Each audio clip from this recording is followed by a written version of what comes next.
Residents in assisted living, nursing, and memory care homes go missing each year. We investigate how frequently these incidents are happening, sometimes with deadly consequences. Our Investigate TV reporter Andy Parati joins us now to break down what this all means.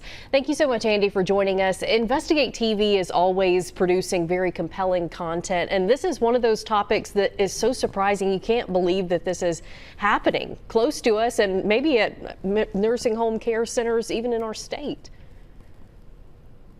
Yeah, there's a number of nursing home facilities just in your state that have been cited over the past few years, as many as 21 facilities. Wow. What does this mean for these nursing care facilities when people go missing? I know you guys are profiling one case from Marietta. Tell us about that.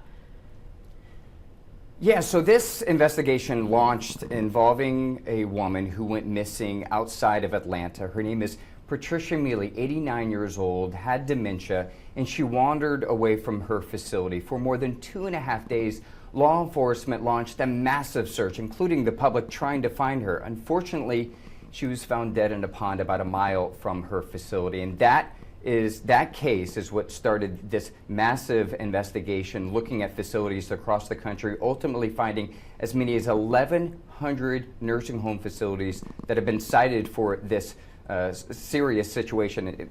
The regulators call it elopement, but essentially it involves individuals, loved ones who go missing or wander away from facilities. Wow. And I mean, we send our loved ones to these care facilities because we think they will be protected. We think they'll be safe. What do you think people feel when they are learning now that that may not be the case?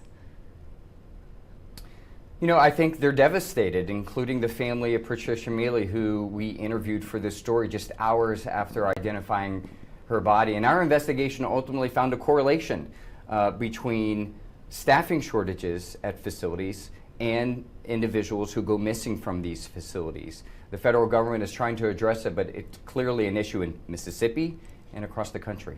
Yeah, President Biden did announce new staffing mandates for these facilities, right?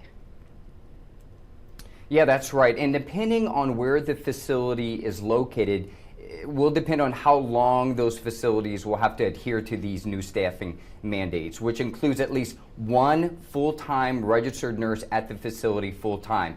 If the facility is located in a more urban area where there's more staff available, the federal government is giving those facilities 3 years.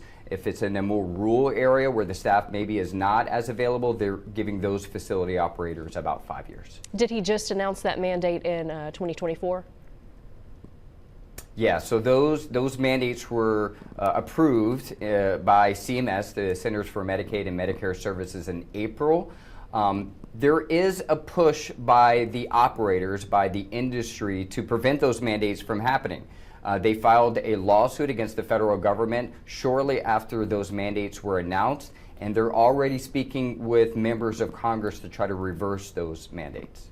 And you also examine nursing home inspections. How often are those inspections done, and what did you find through those reports?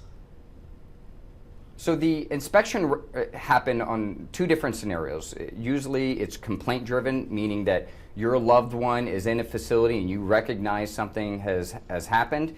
You reach out to the state regulator that oversees nursing homes or long-term care facilities, and an investigation is launched. Sometimes it's just an annual inspection. Ultimately, what our investigation found, according to ProPublica that used federal data, is that more than 1,000 nursing homes have been cited for elopements. Again, that's that fancy word that regulators use for individuals who wander away from facilities.